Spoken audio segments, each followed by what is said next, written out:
Simple interest का बहुत famous question, चाहे एसएससी हो रेलवे, सभी बच्चों को ये करना चाहिए। 18,000 की राशि को 5% और 9% साधारण ब्याज पर बांटा गया। आप कहोगे सर सही है। अब कुल प्राप्त ब्याज है 1170 रुपये। आपसे पूछा गया 5% पर निवेश का अनुपात 9% से क्या है। मतलब मेरे भाई, जो पैसा 5% पर उधार दिया गया और जो पैसा 9% पर उधार दिया गया, उनका अनुपात पूछा गया है आपसे। देखिए कुल राशि है 18,000 रुपये, सही है।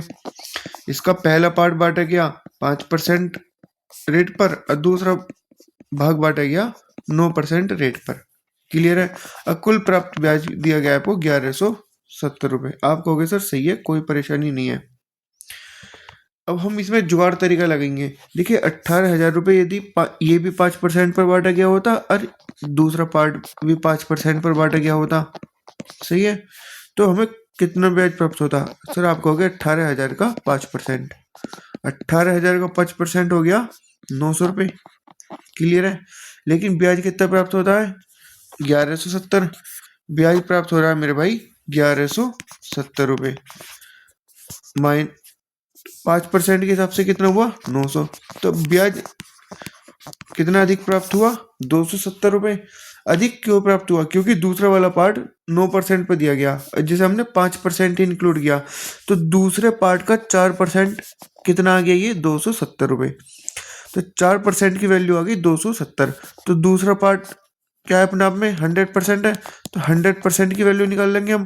भाई ये इसका कितने गुना, 25 गुना, तो 100% की वैल्यू होगी गुणा 25, सही है। तो कितना आ गया ये 0।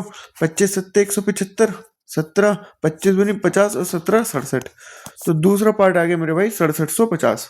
आप कहोगे सर बहुत अच्छा 6750। और टोटल राशि है 18,000 रुपये। टोटल राशि 18,000 दी गई है, तो पहला पार्ट क्या होगा 18,000 माइनस 6750, 11,250। और इन्हीं का अनुपात पूछा गया है, तो निकाल दीजिए। 0 से 0 कट गई, तो 1125 अनुपात 675।